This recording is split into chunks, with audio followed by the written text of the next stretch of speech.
नमस्कार, आप सभी दोस्तों का एक बार फिर से स्वागत है जेएमपी वेदर यूट्यूब चैनल पर। आने वाले 4 सप्ताह 28 दिन के मौसम पूर्वानुमान के साथ मैं हूँ जितेंद्र दांगी। दोस्तों, आज इस वीडियो में जानेंगे 6 अक्टूबर से लेकर 2 नवंबर 2024 के बीच देश में कितने मौसमी सिस्टम बनने का पूर्वानुमान है, बंगाल की खाड़ी और अरब सागर में कितने मजबूत सिस्टम बनेंगे। इसके अलावा जानेंगे दक्षिण पश्चिम मानसून की वापसी कब कहाँ से होने की संभावना है, और बात होगी देश के किस क्षेत्र में उत्तर भारत, पूर्वी भारत, दक्षिण भारत, मध्य भारत में सामान्य के मुकाबले कितनी बारिश होने की संभावना है। आखिर में जानेंगे मैप के माध्यम से देश के किस क्षेत्र में सामान्य से कम और कहां पर सामान्य से अधिक बारिश होगी। दोस्तों, वीडियो में आखिर तक बने रहे और चैनल को सब्सक्राइब कर दें, क्योंकि जहां पर ऐसे ही मौसम की ताज़ा जानकारी रोजाना आप तक पहुंचती रहती है। और वीडियो को लाइक करना न भूलें। दोस्तों, यह वीडियो अधिक से अधिक शेयर करें ताकि सभी तक यह जानकारी पहुंच सके। दोस्तों, इस समय एमजीओ फेज 2 में पहुंच चुका है। आने वाले सप्ताह के दौरान एमजीओ सामान्य स्थिति में फेज 3, 4 और 5 की तरफ आगे बढ़ने की संभावना है, जिसका असर हिंद महासागर में दिखाई देगा, भूमध्य रेखीय क्षेत्र में और बंगाल की खाड़ी, अरब सागर में कई मजबूत सिस्टम बनने का पूर्वानुमान है। आइए जानते हैं आने वाले 28 दिन के दौरान देश में कितने मजबूत सिस्टम बनने का पूर्वानुमान है। सबसे पहले अरब सागर के दक्षिण पूर्वी भाग के ऊपर 10 अक्टूबर को एक कम दबाव का क्षेत्र बनेगा लक्षद्वीप समूह के उत्तरी भाग के ऊपर। यह पहले पश्चिम उत्तर पश्चिम दिशा में आगे बढ़ते हुए 13 अक्टूबर को मध्य अरब सागर के ऊपर डिप्रेशन बनते हुए अरब सागर के दक्षिण पश्चिम भाग के ऊपर 15 अक्टूबर को पहुंचेगा और कमजोर पड़ सकता है। जिसके बाद तमिलनाडु के तटीय भाग, बंगाल की खाड़ी के दक्षिण पश्चिम भाग के ऊपर 14 अक्टूबर को एक और कम दबाव का क्षेत्र बनेगा। यह उत्तर पश्चिम दिशा में आगे बढ़ते हुए तमिलनाडु, कर्नाटक के तटीय इलाकों को पार करते हुए अरब सागर के पूर्वी मध्य भाग के ऊपर 17 अक्टूबर को साइक्लोन स्टॉर्म के रूप में काफ़ी मजबूत होगा, जो उत्तर पश्चिम दिशा के बाद उत्तर पूर्वी दिशा में आगे बढ़ते हुए 19 अक्टूबर को गुजरात, सौराष्ट्र को प्रभावित कर सकता है।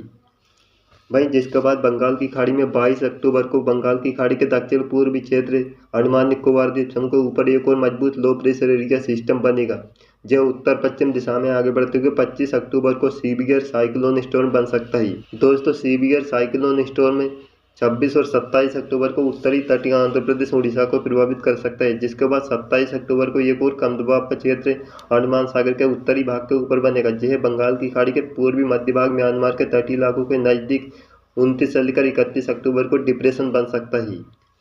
वहीं अगर पश्चिमी विक्षोभ की बात की जाए तो जैसा कि 7 से 9 अक्टूबर, 12 से 14 अक्टूबर, 17 से लेकर 20 अक्टूबर, 27 से लेकर 29 अक्टूबर को लगातार पश्चिमी विक्षोभ उत्तर पश्चिम भारत को प्रभावित करने की संभावना है। अब जानते हैं दक्षिण पश्चिम मानसून की वापसी कब कहां से होने की संभावना है।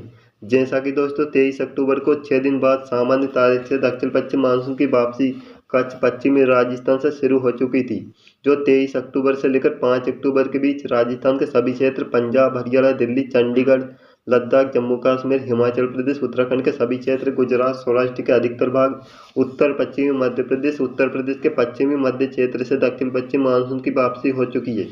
अगर पूर्वानुमान की बात की जाए तो दक्षिण पश्चिम मानसून की वापसी 10 अक्टूबर तक मध्य प्रदेश, उत्तर प्रदेश के पूर्वी भाग के कुछ एक क्षेत्र से होने की संभावना है, लेकिन ज़्यादा दक्षिण पश्चिम मानसून की वापसी की संभावना 10 अक्टूबर तक दिखाई नहीं दे रही है। जिसके बाद 15 अक्टूबर की बात की जाए तो इसका पश्चिमी हिस्सा पीछे नहीं हटेगा, जबकि पूर्वी हिस्सा दक्षिण पश्चिम मानसून का वापसी कर सकता है, जैसा कि मध्य प्रदेश के अधिकतर भाग, छत्तीसगढ़, झारखंड के उत्तरी भाग, पश्चिम बंगाल के उत्तरी क्षेत्र, सिक्किम, बिहार, अरुणाचल प्रदेश के सभी क्षेत्र, असम, मेघालय से दक्षिण पश्चिम मानसून की वापसी होने की संभावना है। अगर 20 अक्टूबर की बात की जाए तो विदर्भ, छत्तीसगढ़, उड़ीसा के अधिकतर भाग, इसके अलावा पूर्वोत्तर राज्य, पश्चिम बंगाल के सभी क्षेत्र से दक्षिण पश्चिम मानसून की वापसी होगी। जिसके बाद दक्षिण पश्चिम मानसून की वापसी 25 अक्टूबर तक पूरे देश से होने की संभावना है, जैसा कि कोंकण, महाराष्ट्र, तेलंगाना, दक्षिणी छत्तीसगढ़ के बचे हुए भाग से। लेकिन दक्षिण भारत से दक्षिण पश्चिम मानसून की वापसी नहीं होती है, क्योंकि उत्तर पूर्वी हवाएं चलने लगती है और दक्षिण पश्चिम मानसून उत्तर पूर्वी मानसून में बदल जाता है। बढ़ते हैं आगे। अब जानते हैं आने वाले 4 सप्ताह के दौरान देश के किस क्षेत्र में उत्तर भारत, पूर्वी भारत, मध्य भारत, दक्षिण भारत में सामान्य के मुकाबले कितनी बारिश होने की संभावना है। पहले सप्ताह की बात करते हैं। 6 से लेकर 12 अक्टूबर को उत्तर पश्चिम भारत में 10% कम बारिश होगी, पूर्वी भारत में 25% ज़्यादा बारिश होगी, जबकि मध्य भारत में 8% ज़्यादा बारिश होगी और दक्षिण भारत में 25% ज़्यादा बारिश होने की संभावना है। पूरे देश की बात की जाए तो 6 से लेकर 12 अक्टूबर को 15% ज़्यादा बारिश होगी। दूसरे सप्ताह की बात करते हैं। 13 से लेकर 19 अक्टूबर को उत्तर पश्चिम भारत में 3% कम बारिश होगी, वहीं पूर्वी भारत में 40% कम बारिश होने की संभावना है। जबकि मध्य भारत में 30% ज़्यादा बारिश होगी। दक्षिण भारत में भी 30% ज़्यादा बारिश होने की संभावना है। वहीं पूरे देश की बात की जाए तो 13 से लेकर 19 अक्टूबर को 20% ज़्यादा बारिश होने की संभावना है। तीसरे सप्ताह की बात करते हैं, 20 से लेकर 26 अक्टूबर के बीच पूरे देश में 20% ज़्यादा बारिश होगी। वहीं उत्तर पश्चिम भारत की बात की जाए तो जहां पर सामान्य के मुकाबले 2% ज़्यादा बारिश होगी। वहीं पूर्वी भारत में 10% ज़्यादा बारिश होगी। मध्य भारत में 26% ज़्यादा बारिश होगी।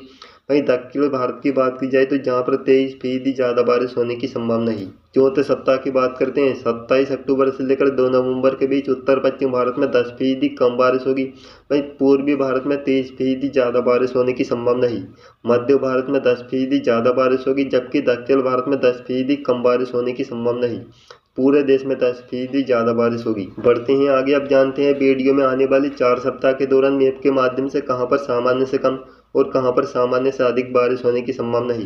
पहले सप्ताह की बात करते हैं, 6 से लेकर 12 अक्टूबर को। जैसा कि मैप में आप देख सकते हैं, ऑरेंज और रेड कलर में सामान्य से कम बारिश है, जबकि ब्लू और पिंक कलर में सामान्य से अधिक बारिश को दर्शाया गया है।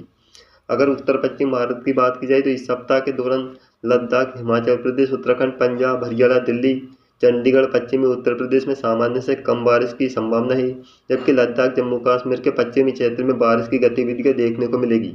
बाकी क्षेत्र में सामान्य स्थिति रहने की संभावना है। वहीं पूर्वी भारत की बात की जाए तो जहां पर झारखंड, पश्चिम बंगाल, बिहार, सिक्किम में सामान्य से ज़्यादा बारिश होगी। पूर्वोत्तर राज्य में 30 से लेकर 70% ज़्यादा बारिश होगी।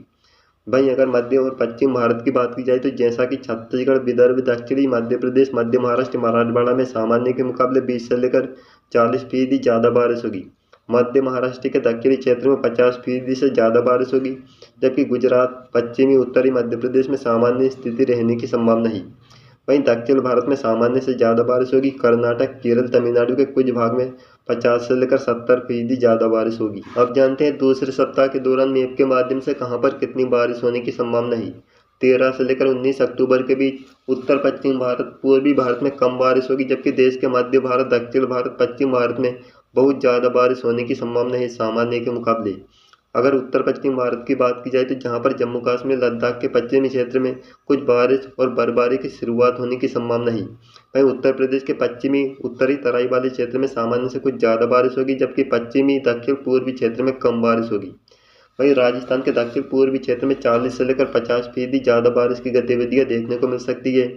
वहीं पूर्वी भारत की बात की जाए तो बिहार, पूर्वोत्तर राज्य, सिक्किम में सामान्य के मुकाबले 50 से लेकर 80% कम बारिश होगी, जबकि उड़ीसा, झारखंड, पश्चिम बंगाल के दक्षिणी क्षेत्र में सामान्य से कुछ ज़्यादा बारिश होगी। वहीं मध्य भारत की बात की जाए तो पश्चिमी मध्य प्रदेश, विदर्भ, दक्षिणी छत्तीसगढ़ में 40 से लेकर 70% ज़्यादा बारिश होगी। वहीं उत्तर पूर्वी मध्य प्रदेश, उत्तरी छत्तीसगढ़ में भी सामान्य से ज़्यादा बारिश होगी। वहीं पश्चिम भारत की बात की जाए तो गुजरात, मध्य महाराष्ट्र, मराठवाड़ा, कोंकण, गोवा में 40 से लेकर 90% ज़्यादा बारिश होने की संभावना है। पूरे पश्चिम भारत समेत दक्षिण भारत के सभी क्षेत्र में सामान्य से ज़्यादा बारिश होगी। लक्षद्वीप समूह, तटीय कर्नाटक, आंतरिक कर्नाटक, उत्तरी तेलंगाना में 50 से लेकर 100% ज़्यादा बारिश होगी। बाकी क्षेत्र में भी ज़्यादा बारिश होगी, जबकि अंडमान निकोबार द्वीप समूह में सामान्य बारिश होगी। तीसरे सप्ताह की बात करते हैं, 20 से लेकर 26 अक्टूबर के बीच देश के अधिकांश भागों में सामान्य से अधिक बारिश होने की संभावना है। सिर्फ उत्तर पश्चिम भारत में कम बारिश की गतिविधियां देखने को मिलेगी, जहां पर जम्मू कश्मीर, लद्दाख, हिमाचल प्रदेश, पंजाब, हरियाणा, दिल्ली, उत्तरी राजस्थान में सामान्य से कम बारिश की संभावना है। जबकि उत्तराखंड के दक्षिण पूर्वी क्षेत्र, उत्तर प्रदेश के मध्य पूर्वी क्षेत्र, दक्षिण पूर्वी राजस्थान में 20 से लेकर 50% ज़्यादा बारिश होने की संभावना है। वहीं मध्य भारत की बात की जाए तो मध्य प्रदेश, इसके अलावा विदर्भ, मध्य महाराष्ट्र, मराठवाड़ा, कोंकण, गोवा, गुजरात में सामान्य के मुकाबले 50 से लेकर 90% ज़्यादा बारिश होगी। दोस्तों, मध्य भारत के बाकी क्षेत्र, पूर्वी भारत के अधिकांश भागों में 20 से लेकर 70% ज़्यादा बारिश होगी। जैसा कि पूर्वी भारत के बिहार, उड़ीसा, झारखंड, पश्चिम बंगाल, पूर्वोत्तर राज्य के नागालैंड, मणिपुर, मिजोरम, त्रिपुरा, मेघालय में सामान्य के मुकाबले 30 से लेकर 70% ज़्यादा बारिश होगी। दक्षिण भारत में कर्नाटक के तटीय इलाकों, लक्षद्वीप समूह, उत्तरी कर्नाटक, तेलंगाना, तटीय आंध्र प्रदेश, अंडमान निकोबार द्वीप समूह में 50 से लेकर 80% ज़्यादा बारिश होगी। आखिर में जानते हैं चौथे सप्ताह के पूर्वानुमान के बारे में। 27 अक्टूबर से लेकर 2 नवंबर के बीच देश के अधिकांश भागों में सामान्य गतिविधियां देखने को मिलेगी, जबकि पूर्वी भारत के बिहार, झारखंड, पश्चिम बंगाल, सिक्किम, पूर्वोत्तर राज्य में 40 से लेकर 70% ज़्यादा बारिश होगी।